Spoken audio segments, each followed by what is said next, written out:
Bem-vindos a mais um vídeo aqui no canal Olhar Internacional. E agora a Europa cobrará a taxa de 7 euros para turistas a partir de 2024. E não só para você que é brasileiro, mas também para americanos, canadenses, australianos e muitos outros. E o brasileiro já está meio que acostumado com isso, tá? Mas o cidadão americano, nem tanto. Eu vou mostrar para vocês aqui algumas reações de americanos. Okay, some Americans are pretty upset about the new visa for Europe, but how... Daqui a pouco a gente lê uns comentários, porque assim, os Estados Unidos cobra isso da Europa há muito tempo, tá? Europeus estão acostumados a ter que aplicar para esse visto, entre aspas, online, pagar uma taxa para ir para os Estados Unidos, mas agora que a Europa vai fazer o mesmo, os americanos não estão nada felizes com isso. E aproveitando, pessoal, né, a gente vai falar o que é esse ETIAS, quanto custa, quanto tempo dura, mas é interessante a gente aproveitar a carona aqui nessa notícia e falar de outra notícia relacionada, né, que é a volta da exigência de visto para americanos no Brasil. Então, será que isso é uma coisa boa? É uma coisa ruim? Vamos falar sobre isso e mais aqui nesse vídeo. E pessoal, antes de mais nada, eu vou até aproveitar aqui e aumentar aqui minha câmera para falar da Insider, que é a patrocinadora desse vídeo de hoje. Eu estou agora aqui usando uma camiseta da Insider, essa aqui é tamanho M, muito boa, excelente para gente que viaja, porque nem toda acomodação tem máquina de lavar, tem ferro de passar, então a gente não pode ficar fazendo essas coisas o tempo todo. Isso aqui, ó, parece que tá passadinha, mas na verdade não, ela estava toda amassada, assim, né, guardada lá, e eu peguei, coloquei e ela desamassa no corpo. Né? E também eu posso usar várias vezes, mesmo quando faz calor, a gente transpira igual na viagem lá pro Panamá. Isso aqui não acumula odor, né? Então é muito interessante que a gente não precisa ficar lavando e passando, né? E pra gente que leva poucas roupas, somos minimalistas, viajantes, assim, a Insider realmente foi uma mão na roda. E sim, tem aí um desconto de 12% aí para vocês que acompanham aqui o canal Olhar Internacional. Você vai aqui na loja da Insider, vou deixar o link aqui na descrição do vídeo. Coloca lá o cupom de desconto OLHAR12 para você ter 12% de desconto, né? Então aproveitem. Bem, vamos lá agora falar sobre ETIAS, né? Quanto custa e além de quanto custa também, quanto tempo dura. Pessoal, 8 euros, 7 euros, 8 dólares, 7 dólares, 2024. Então, eu não posso passar para vocês aqui a informação exata de quanto custa até quantos centavos, porque essa informação está mudando de tempo em tempo, tá? Então tem fontes aqui dizendo que vai começar em 2025, outras dizendo que vai começar em 2024, vai custar 8 euros, não, 8 dólares, 7 euros, 7 dólares, então assim, é por volta disso, tá? Não vai ser um valor enorme que você vai ter que pagar, em real provavelmente não vai passar de 50 reais, e vai durar 3 anos, tá? Essa informação, pelo menos eu pude checar em diferentes fontes, incluindo na oficial, que sim, isso vai ter uma duração de 3 anos, porém não é instantâneo. Né? Não é tipo, eu vou comprar um voo para amanhã para a Europa e vou fazer o meu ETIAS online agora. Não. Pode demorar até 72 horas. Não quer dizer que vai demorar isso, mas em alguns casos, pessoas azaradas como eu, pode levar aí 72 horas. Né? Então, faça isso antes, né? E espere sair o resultado aí do seu ETIAS antes de você comprar a sua passagem para a Europa. E como eu disse, há muitas pessoas dizendo que é um visto, agora o brasileiro precisa de visto para a Europa. E pessoal, isso não é bem um visto, tá? Você vai colocar sua informação biométrica, seu nome e tudo mais, preencher um formulário rápido, sem sair de casa, pagar uma taxinha com cartão de crédito e normalmente ali em 24 a 48, 72 horas você vai ter o resultado. Não é como o visto americano que você tem que ir lá, pegar fila, pagar uma taxa bem maior e tem aquele risco bem maior dele ser negado. Então não é como o visto americano. Se Estados Unidos exige visto, a Europa exige que você preenche um formulário. Isso não é só com o brasileiro, como a gente disse, para o australiano também, para o canadense e para o cidadão americano. Mas aí que tá, pessoal, o cidadão americano não está acostumado com isso. Outros sim, né? Por exemplo, aqui nós, brasileiros, mesmo indo para outros lugares como Azerbaijão, foi preciso, qual outro lugar exige visto? Canadá, para quem tem o visto americano, você faz algo similar para ir para o Canadá, né? É um formulário online com uma taxa de, eu nem lembro, não chega nem a 10 dólares. Então assim, isso é muito comum. Europeu também, agora eu peguei o meu visto, entre aspas, americano, com o passaporte italiano. Foi muito rápido, eu paguei uma taxa ali de, acho que foi 20 dólares, não lembro, pouca coisa. preenchi lá um formulário e em 10 minutos saiu o visto entre aspas, né? Eu digo entre aspas porque é o chamado Visa Waiver, né? Então é meio que um formulário, uma pequena burocracia online que você preenche, né? Não é como o passaporte brasileiro que você tem que ir para a embaixada. Então assim, isso é comum. Austrália também, já precisei, com o passaporte brasileiro dessa vez, precisei preencher um formulário online e pagar uma taxa para ir para a Austrália. Então assim, isso é muito comum, mas agora, né, para os cidadãos americanos parece que é o fim do mundo, né? Então, basicamente aqui o que muitos americanos estão dizendo é que isso não é justo e que como assim, nós bancamos a segurança da Europa através da OTAN e agora vocês estão exigindo que a gente pague ainda mais dinheiro para visitar a Europa e vocês dependem do nosso dinheiro, do nosso turismo, da OTAN e blá blá blá, e não é justo, nós somos os Estados Unidos da América. Enquanto que outros cidadãos já lidam com isso aí há muito tempo. E tem europeu aqui comentando, né, essa briga, aqui europeu comentando que, horas, eu precisei de visto para ir para os Estados Unidos em 2005, em 1990, sempre precisamos, e agora que vocês têm que preencher um formulário e pagar $8, é o fim do mundo? Né? E olha aqui, ó, tá de brincadeira, $8, do que eles estão choramingando, né? Por quê? E aqui o pessoal dizendo que seria interessante os americanos responderem um quiz, né? Tipo uma... Como que fala quiz? É tipo um joguinho, né? Uma perguntinha lá de tipo, qual que é o maior país da Europa? Qual que é a capital da França? Né? E muitos americanos iam errar porque eles não fazem ideia, né? É meio que um estereótipo, eu sei, não estou dizendo que todo americano é burro, mas convenhamos, muitos americanos acham que o mundo acaba ali, os Estados Unidos da América é o mundo e pronto.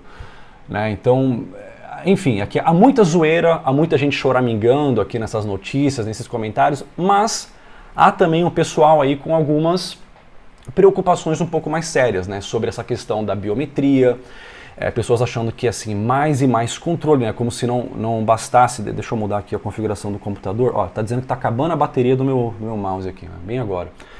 Então, como se não bastasse aí todos os controles que nós vimos durante a pandemia e que agora muito disso vai ser normalizado, ainda mais e mais controle, pô, aí enfim, então tem pessoas que estão chorando, mas tem pessoas com aí algumas preocupações sérias.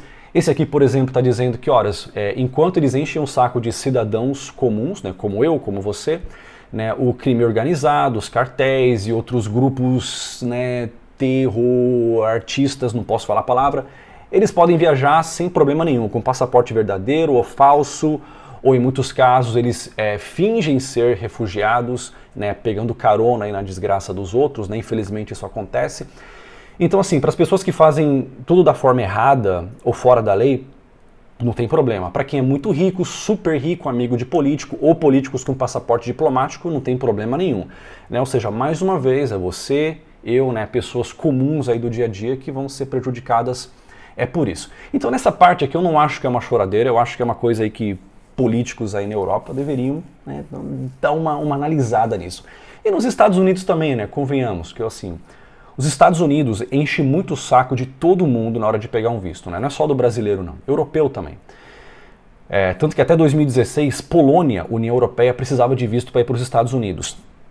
Mas, ao mesmo tempo que eles fazem isso, a fronteira solita desprotegida. Então, a pessoa, e eu não estou falando só da pessoa fugindo da extrema pobreza, né, que quer uma vida melhor. Eu estou falando do cara do cartel, do terror artista, né, ou de criminosos, podem entrar de boa. Então, assim, ao mesmo tempo que eles enchem o saco da gente, muitas pessoas com más intenções, né, acabam pegando carona, né, na desgraça dos outros, ou simplesmente, né, entrando, fazendo as coisas fora da lei. E esses políticos, ao invés de focar em resolver esse problema, de realmente combater um crime de verdade, não, eles vêm encher o saco da gente, né? Então, de fato, nesse ponto aí eu concordo aí com os americanos que estão, entre aspas, chorando aí por causa disso.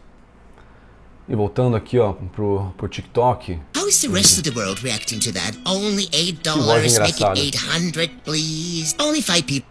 Nossa, só $8, por que não 800, né? Parece que o pessoal realmente não quer que os americanos viajem para a Europa, né? Interessante, o pessoal aqui falando, nossa, só estão cobrando $8 dos americanos, enquanto que pra gente cobram $185, né? People in the USA have a passport. Actually, I did a fact check, it's 53%. I don't agree with the visa. It should be about 1.5K and quizzed about the country. Enfim, muito engraçado isso. Agora, Pessoal, uma coisa que eu queria aproveitar para falar aqui que está relacionada é essa questão da volta da exigência de vistos para americanos no Brasil. Tá? Agora vão ter que preencher o formulário aí para viajar para a Europa, mas o Brasil também vai fazer isso. Isso pode parecer uma questão política para muitos, mas eu não sei por que deveria ter esquerda ou direita ou torcida organizada de político aqui no meio disso. Porque assim, em 2019 o Bolsonaro tirou essa exigência, né, para japoneses, canadenses, australianos e americanos, tá? E aí, muitos da oposição acharam errado, porque, pô, como assim? Eles exigem vistos da gente, agora a gente está simplesmente abrindo as portas para eles, enquanto que pra gente as portas estão fechadas, como assim? E convenhamos, esquece essa coisa de direita ou esquerda, eu acho que ambos os lados aí tiveram argumentos válidos. E agora, né, enquanto que o Bolsonaro foi lá e tirou essa exigência de visto, o Lula agora vai colocar novamente essa exigência de vistos para americanos, canadenses, australianos e japoneses. E assim, quem que precisa mais de quem nessa história, né, em termos de turismo, né? Quem que vai morar mais no país de quem? São brasileiros indo morar nos Estados Unidos ou americanos no Brasil?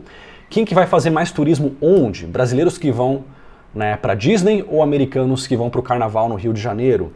A mesma coisa vale para o Canadá, para o Japão, para os Estados Unidos. Então assim, a gente não pode cair numa falsa equivalência aqui e achar que ambos os países precisam um do outro de forma igual. A coisa não é bem assim. Só que ao mesmo tempo a gente também não pode ser capacho, né, de outros países, né? Então e aí? Nesse ponto eu acho que sim, a gente deveria deixar de lado essa coisa de time organizado, torcida organizada de Lula, de Bolsonaro e olhar para isso objetivamente. E aqui é uma questão que eu acho que sim, acho que ambos os lados aí do espectro político têm bons argumentos aí para isso. Mas o fato agora é que canadenses, australianos, americanos e japoneses vão voltar a precisar de visto aí para o Brasil. Porém, eu espero que o brasileiro não precise mais de visto para ir para o Japão. Cara, visto japonês foi difícil, hein? Quando eu peguei o meu, ainda bem que eu peguei o meu visto fora do Brasil, quando eu morava na Austrália, porque se fosse no Brasil, eu não teria visitado o Japão. E foi uma das melhores viagens. Pois é. Bem, e agora também uma coisa interessante a citar são as estratégias, né? Porque assim, nós que falamos de ser geograficamente livre, né? Ou então, eu sempre mostro aqui nos vídeos, né? Junto com o Carlos, do Brasileiro Sem Fronteiras, né? Estratégias, né? Onde que você pode ter mais liberdade, onde que você é mais bem-vindo, né? Onde que os seus investimentos são mais bem-vindos também.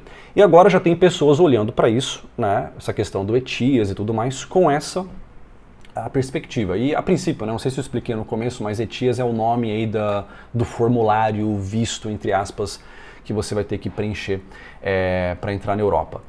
Então aqui eu já vejo aqui pessoas já pensando em montar uma estratégia em qual país que eu vou ser residente, qual país que eu vou ter minha conta bancária, para eu poder, né, evitar. Enquanto o governo vai tentando te encurralar e te controlar cada vez mais, tem pessoas aqui, né, tentando criar estratégias para você ser cada vez mais livre. E o irônico, né, é que muitas vezes, quanto mais países, quanto mais estados você coloca aí na sua estratégia, mais livre você é. Se você só tem um passaporte, uma residência, uma conta bancária, uma moeda num país só, você é bem menos livre do que se você tem 3 residências, 2 passaportes ou mais, contas bancárias, investimentos em diferentes lugares, diferentes residências em diferentes lugares. Então, quer ser mais livre? Não tente lidar apenas com um estado, só com o Brasil. Tente colocar aí pelo menos uns 3 ou 4 estados, né, países aí na sua carteira, e com isso você vai ser mais livre, né? O nome disso, pessoal, é teoria das bandeiras, né? A gente fala bastante sobre isso junto com o Carlos do canal Brasileiro Sem Fronteiras. Tem uma coisa que eu anotei para falar no começo e eu esqueci, mas todo vídeo que eu uso a palavra americano, vem alguém e diz que qualquer pessoa que nasce nas Américas é americano e não apenas a pessoa que nasce nos Estados Unidos. E pessoal, é assim, americano significa cidadão estadunidense também, não só em português, mas em espanhol, inglês, alemão, búlgaro, japonês e várias outras línguas, tá? Tanto que a palavra em japonês é Americadinho. Então assim, você vai falar para milhões de japoneses pararem de usar a palavra americano. Então, assim, desencana. Eu sei que isso vai ser um comentário que é muito comum nos vídeos, mas sim, é correto você falar americano para se referir a um cidadão estadunidense também. A palavra tem duplo sentido, tá? Tem pelo menos 2 sentidos aí. Esse sou eu sendo muito chato, tá? Mas agora eu vou terminar esse vídeo sendo bem legal com vocês e falar que Nós temos agora outro canal, que é o Geograficamente Livre. E lá a gente fala sobre nomadismo digital, né? Nós visitamos aí 50 países e territórios, né? Sobre estratégias de como você pode ser geograficamente e financeiramente livre também.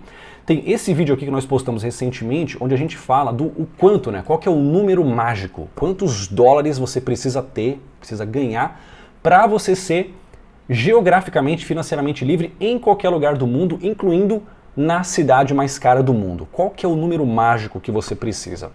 Nesse vídeo aqui a gente falou sobre isso e mais. Então, ó, eu vou deixar esse vídeo com a participação da Pamela também, para você clicar agora e assistir e já se inscrever lá no nosso outro canal Olhar Internacional. Então, valeu pessoal, muito obrigado e até o próximo vídeo. Para você ser geograficamente, financeiramente livre em qualquer lugar do mundo, incluindo na cidade